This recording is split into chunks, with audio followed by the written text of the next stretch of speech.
Meus irmãos, primeiramente gostaria de agradecer a Deus, a família Evangelizar, o sistema Evangelizar de televisão, os que aqui trabalham no Santuário de Guadalupe, de maneira toda especial, o Padre Manzotti, por mais um convite para estar com vocês nas 24 horas de oração. Nós saímos renovados, saímos entusiasmados, saímos cheios de Deus.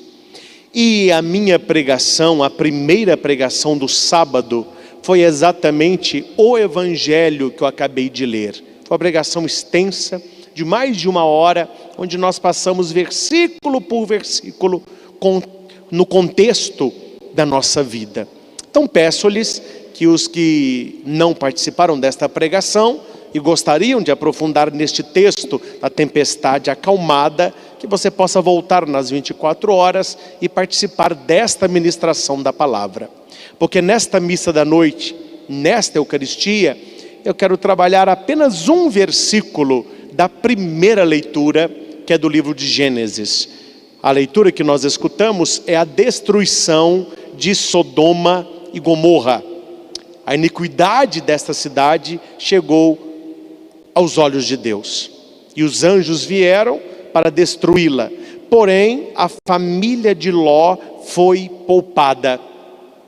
E os anjos vão para esta casa e passam-lhes todas as instruções de como Deus salvaria aquela família. Meus irmãos, esta é a primeira lição que você precisa tirar da leitura e viver com esta fé.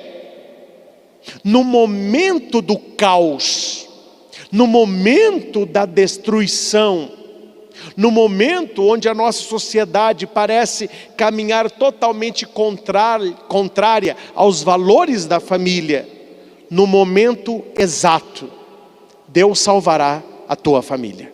Deus nos guardará. Como Deus preservou a família de Ló, Ele haverá de preservar a nossa família. Então a nossa preocupação e a nossa ocupação é ser família dele, é ser família de Deus, conservar os valores da família cristã.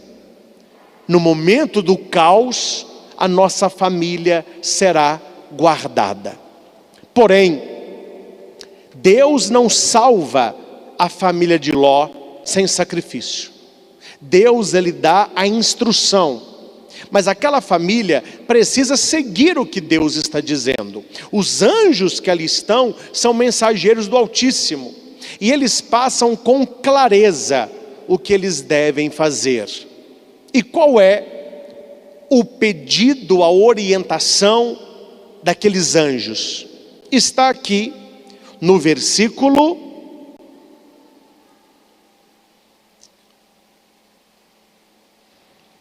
17 do capítulo 19 de Gênesis. Disseram: trata de salvar a tua vida e a vida da tua família. Não olhes para trás. Não pare na planície. Suba a montanha, se não quiseres morrer. Os anjos foram claros. Deus está disposto a salvá-los, mas tem 3 orientações que não podem ser quebradas. É um combinado. Não é bom o combinado? O combinado não sai caro. Deus quer fazer combinados com o seu povo. Nós somos o seu povo. E Ele quer combinar conosco como Ele vai salvar a nossa família. São 3 regras: não olhar para trás, não parar na planície, mas subir na montanha. O que significa, meus caros, não olhar para trás? Não viver de passado. Não fique se autocondenando por pecados passados. Vida passada, aquilo que você já fez, a Deus pertence, é daqui para frente. Não olhe para trás. Quantos casais não dão certo porque eles só falam de coisas passadas? Quantas famílias são desunidas porque não houve o perdão e o passado está sempre presente. Quanta gente tem depressão por causa de passado não resolvido? Quantas pessoas são tristes porque elas só usam verbos do tipo: eu era feliz, eu vivia em tal lugar, com tal pessoa. Ela está agarrada ao passado.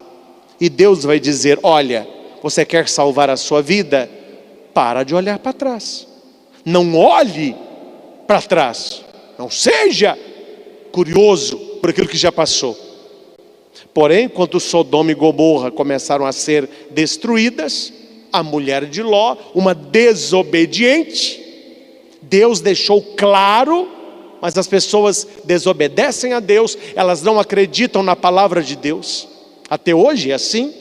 Você lê uma coisa na Bíblia, você ensina o ensinamento bíblico, eu não acredito nisso. A mulher também não acreditou, e ela então olha para trás. É um ensinamento bíblico, mas até hoje, quem já foi na Terra Santa, existe uma mulher de sal, virada para onde existia uma cidade, Sodoma e Gomorra. O que significa o sal? O sal é aquilo que conserva. O sal é aquilo que mantém. Quando não existia geladeira, se colocava muita coisa imersa no sal. O sal conserva. Quem aqui gosta de bacalhau? Não é? Um bacalhau português. Ele é conservado aonde? No sal. Olhar para o passado é você conservar aquilo que já deveria ter passado. Por isso que o passado se chama assim, é algo que passou. Quando você quer segurar o passado, você se torna um homem e uma mulher de sal. E ninguém gosta de sal. O sal só serve para realçar sabor. Uma comida gostosa é uma comida bem temperada, mas uma comida salgada ninguém suporta.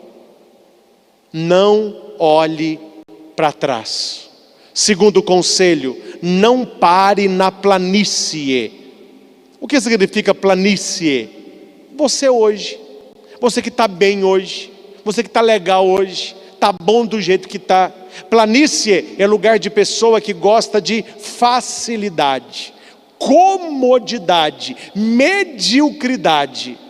A planície é lugar da massa.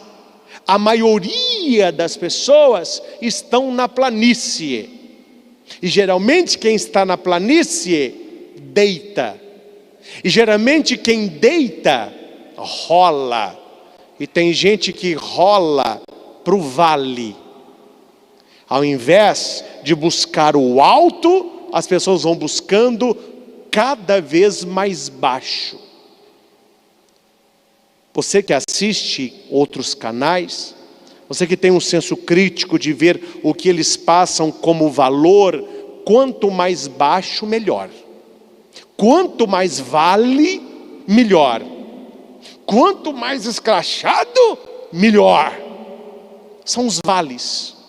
As pessoas que estão na planície, que levam uma religião morna, adoram um vale, adora descer, adora rolar. Por quê? Porque não tem esforço, né? Não tem esforço. Para cair basta tropeçar, não tem esforço nenhum. Para rolar é só deitar, meu filho, e deixa a força da gravidade atuar. E olha que interessante, ninguém rola para cima, né? Rola uma bola, ela nunca vai rolar para cima, ela sempre rola para baixo. Há pessoas que sempre buscam o mais baixo. Então não pare na planície. Porque quem está na planície, o próximo estágio é rolar para baixo, é piorar, é ver o mundo com os olhos pessimistas.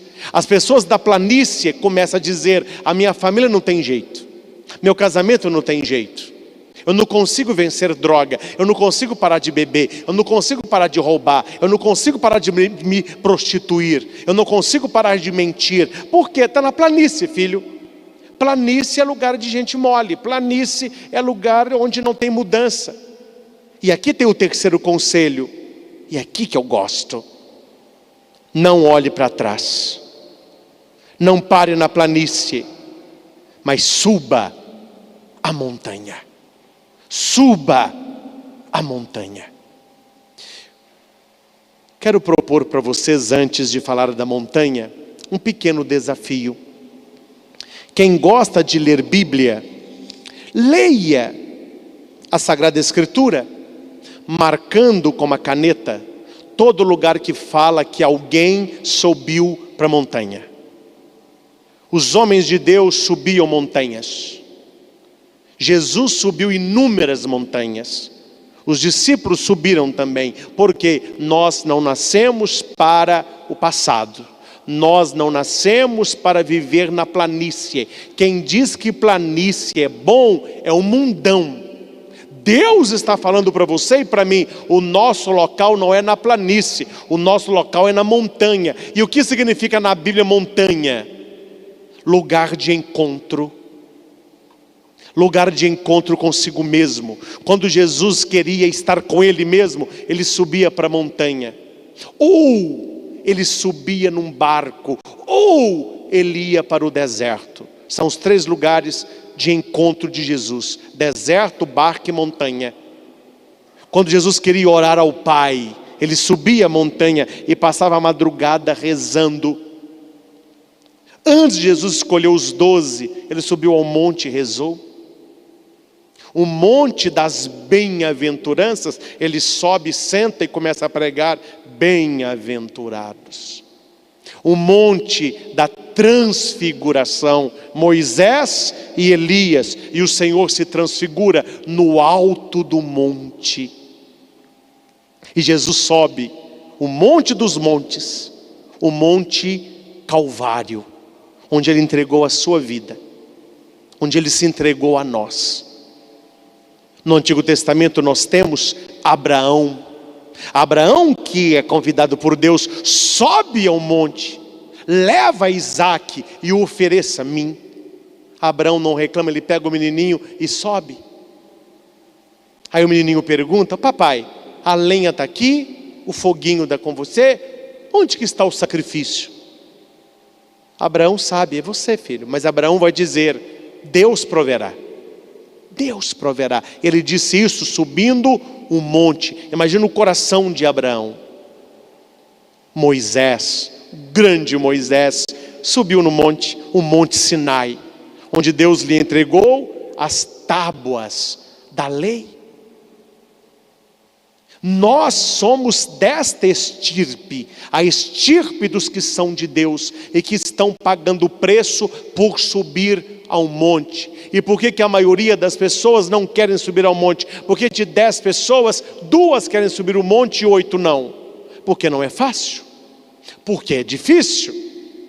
E as pessoas hoje, eu não estou entendendo a cabeça de alguns, eles querem sacrifício. É sacrifício, é porque é difícil. Não é sacrifício. Subir a montanha não é fácil, mas vale a pena quando chega lá em cima. Quem gosta de subir sabe o porquê se sobe. Ou que tem alguém esperando, ou tem algo me esperando. E há um ditado muito bonito italiano. Os alpinistas conversam isso. Se você quiser subir uma montanha e pensar em desistir, coloca o teu coração lá em cima, que o resto do corpo sempre chega onde está o coração. Bonito isso. Coloca o teu coração onde você quer chegar. O resto do corpo sempre chega aonde está o teu coração. Permita-me, meus irmãos, finalizar a minha fala com aquilo que eu não faço quase nunca, que é ler. Eu gosto muito de falar, mas eu estava ontem preparando esta pregação. Hoje me vieram algumas ideias. Eu tenho medo de que a minha fala não os atinja com tudo aquilo que Deus colocou no meu coração. Então permita-me, finalizando a minha fala, ler apenas alguns parágrafos sobre isto que eu estou falando para você. Abra o seu coração e deixe essa palavra cair aí. O mundo está dividido entre aqueles que estão parados da planície e aqueles que querem subir a montanha. A cada 10 pessoas, ou estão olhando para o passado, ou estão parados na planície, porque apenas 2 buscam as montanhas. Os outros olham para o vale da facilidade, o vale do pecado, o vale da mediocridade. Aqueles que decidem viver na planície se limitam a sobreviver.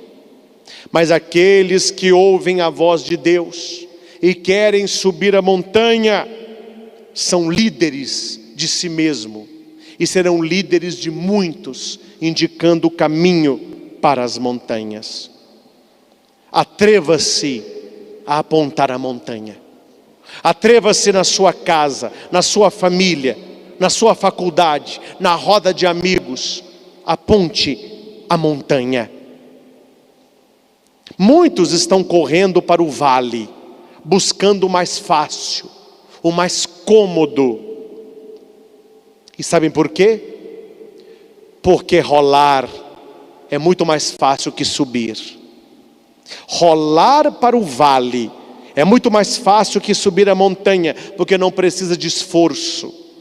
A inércia leva você para baixo. A lei da gravidade o leva para o fundo. Você não precisa ser diferente de ninguém, é só pensar igual todo mundo, porque muita gente está no vale. Muitos estão no vale.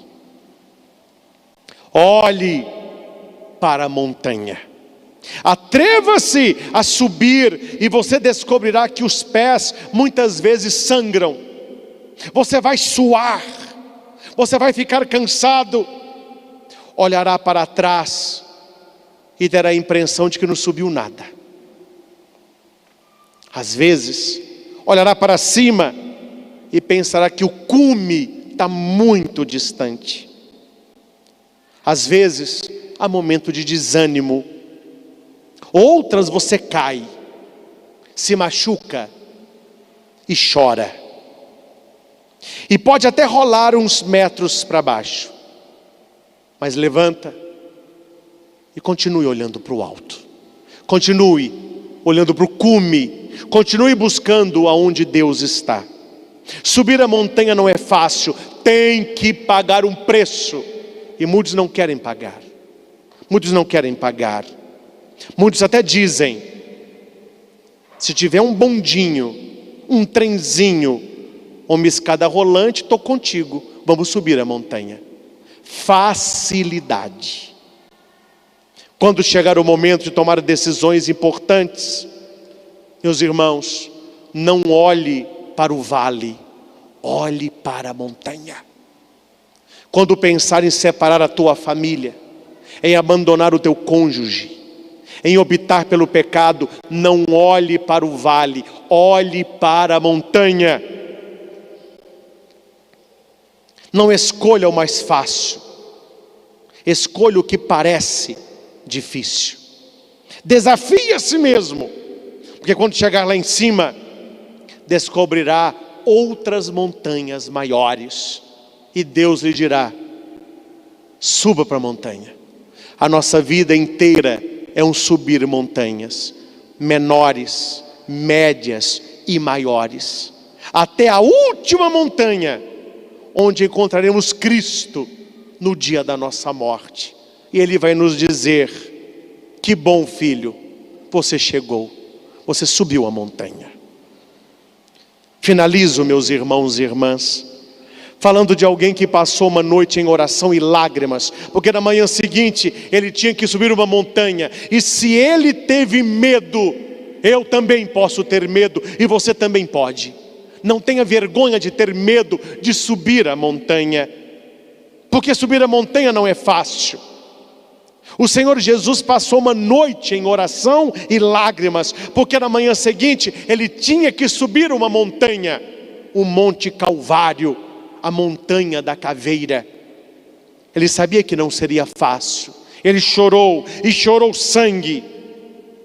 Caiu de joelhos e disse: Pai, se for possível, afasta de mim esse cálice, afasta de mim essa montanha, mas não se faça a minha, mas a tua vontade. Tenho medo de subir montanhas, Sabe por quê, meus irmãos? Porque subir a montanha para ele significava sangue, deboche das pessoas, uma coroa de espinho, mãos e cravos numa cruz. Não é fácil subir montanha, mas sabe de uma coisa? Lá em cima da montanha, Jesus iria pagar o preço da nossa salvação, porque nós somos importantes para Ele, e Ele subiu a montanha por nós. Se Ele pensou em desistir em algum momento que não houve, Ele pensou no seu rosto, Ele viu você, e por amor a você, Ele subiu a montanha. Você não tem o direito de pensar que não vale nada. Você vale o sangue do Senhor. Jesus subiu a montanha e pagou o preço. Ele não teria feito isso se você não valesse nada.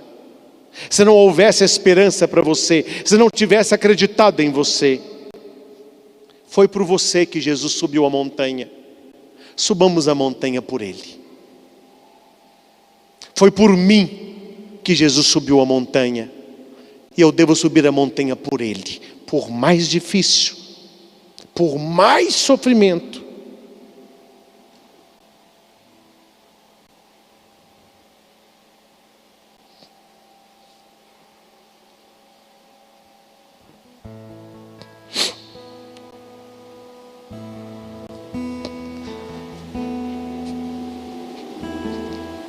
Deixemos, meus irmãos, a planície